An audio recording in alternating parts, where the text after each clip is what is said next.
On a vu que l'importance de la séparation des pouvoirs permet de distinguer trois régimes démocratiques: le régime présidentiel, le régime parlementaire et le régime mixte. Dans cette vidéo, on présentera les caractéristiques des régimes présidentiels. Les caractéristiques présentées ici relèvent de l'idéal type. Pour Max Weber, l'idéal type est une construction intellectuelle dont le but est d'expliquer la réalité. Celle-ci est alors simplifiée. Certaines caractéristiques qui paraissent essentielles sont mises en évidence, d'autres sont oubliées. Mais on ne va jamais dans la réalité trouver un régime démocratique tel qu'il est présenté dans l'idéal type.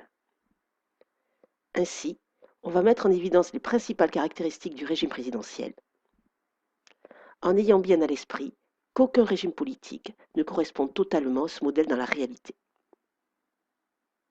L'exemple le plus connu de régime présidentiel reste les États-Unis.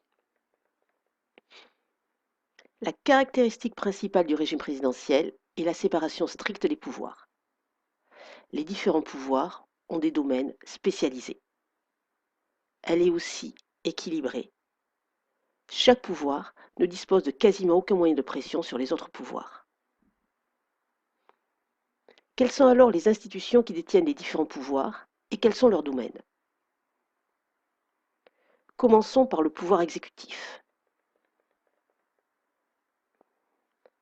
La spécificité du régime présidentiel est que l'exécutif est monocéphale. Le président donc à la fois chef de l'État et chef du gouvernement. Sa légitimité provient de son élection au suffrage universel. Ses pouvoirs sont donc très étendus. Il nomme et révoque les ministres. Il met en œuvre la politique. Il est aussi le chef des armées. Étudions maintenant le pouvoir législatif. Il est composé d'une ou deux chambres. S'il y a deux chambres, on parle de bicamérisme. Dans ce cas, la chambre basse est élue au suffrage universel direct. La chambre haute est élue en règle générale au suffrage universel indirect. Cette ou ces assemblées ont alors la totalité du pouvoir législatif. Elles ont donc le monopole de l'élaboration des lois. Le pouvoir judiciaire a alors une place importante, puisqu'il doit parfois arbitrer les différends entre l'exécutif et le législatif. Quelles sont alors les relations entre le pouvoir exécutif et le pouvoir législatif dans un régime présidentiel?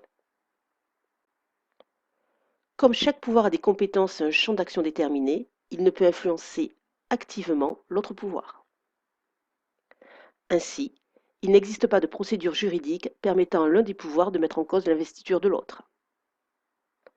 Le président ne possède pas le pouvoir de dissoudre là où les chambres ne peuvent agir contre l'exécutif. Comme le président est élu, il n'a pas besoin de leur confiance, ni ne peut être renversé par les chambres. Il existe cependant quelques procédures exceptionnelles. Le président peut avoir un droit de veto sur les lois votées par le Parlement. Les chambres peuvent destituer le président. Ainsi, aux États-Unis, c'est la procédure d'impeachment. Elle permet au Sénat, sur mise en accusation de la Chambre des représentants, de destituer le président à une majorité renforcée. Quels sont les intérêts et les limites d'un tel régime démocratique? Le premier intérêt est que le gouvernement est stable tout au long du mandat du président. Il y a donc une cohérence de la politique. Cependant, ce régime a des inconvénients. Comme les conflits entre les pouvoirs législatifs et exécutifs peuvent difficilement se résoudre, des blocages, voire des affrontements entre les deux pouvoirs peuvent apparaître.